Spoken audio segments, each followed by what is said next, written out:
Trešdien, 3. oktobrī, mājīgās Cēsu izstāžu nama telpās norisinājās Valmieras novada fonda rīkotais Vidzemes nevalstisko organizāciju fórums. Redzams, ka aktīvi un darboties gribošu cilvēku Latvijā netrūkst. Fóruma galvenai daļai atvēlētā zāle vairs nemaz nešķiet tik plaša kā ikdienā, ja tajā vietā ir jāpietiek pārstāvjiem no aptuveni 80 organizācijām.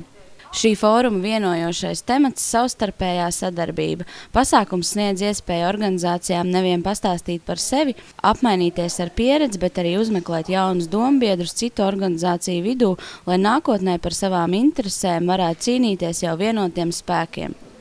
Tātad būtībā šī fóruma ideja ir pulcināt vienkopus, vienu vietu, Vidzemes nevalstiskās organizācijas, kas katra darbojas savā pagastā, savā novadā, darbojas savā konkrētā jomā, bet dažkārt ir tā, ka īsti nav zināms, ko dara līdzīgas organizācijas citā novadā vai organizācijas turpat pašu novadā, jo tas ikdienas darbā satiekamies ar kaut kādām konkrētiem cilvēkiem un runājam par konkrētām lietām, bet šī tad ir tā iespēja satikties, nodibināt jaunus kontaktus, jaunas pazīšanās un arī attiecīgi un iespējams arī smelties idejas no tā, kas tad notiek citur un kādēļ gan mēs šo te ideju nevarētu paņemt un īstenot arī paši pie sevis. Pasākuma organizatori informē, ka visplašāk Vidzemē pārstāvētas sporta organizācijas, kam seko mednieku un makšķernieku biedrības.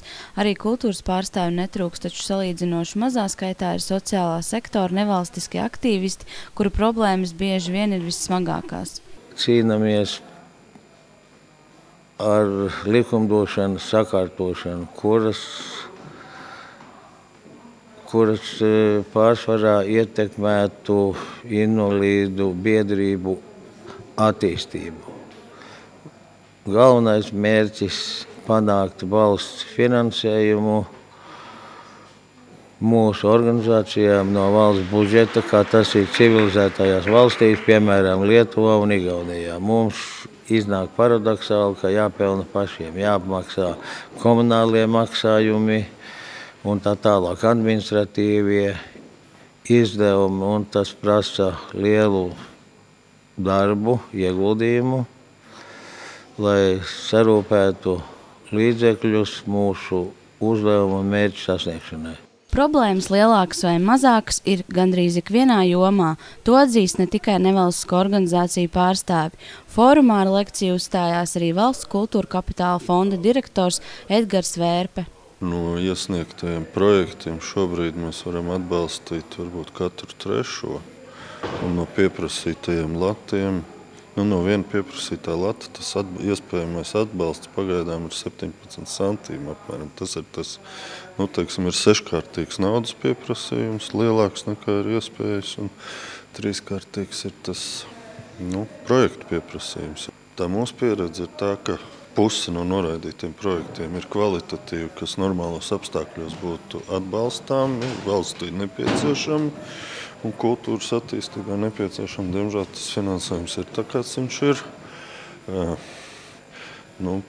Tas, ko es ceru, ka mūsu valstī beidzot arī valdība vai Saeima būs tik tālu sapratīs, ka īstenībā tā kultūra ir viens no latviešu tautas izdzīvošanas pamatu faktiski noteikumiem, jo kaut vai salīdzinot ar Igauniju, tad valsts finansējums tieši šādiem kultūras projektiem ir 8 reizes mazāks Latvijā. Tas ir nenormāls cipars, un es domāju, ka tur arī ir tas mūsu tas izpratnes trūkums kopīgais, ar ko ir kaut kā jātiek galā.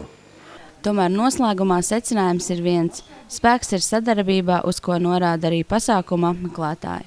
Protams, mums kontaktu pagaidām nav sevišķi daudz, un tiešām paklausoties visu šīs adreses un noskatīties visus šos materiālus, būs atkal radoša doma, ar ko varētu sadarboties un ko varētu piesaistīt arī mūsu organizācijai. Jo problēmas gandrīz ir visiem viens un tās pašas, vai nav tā?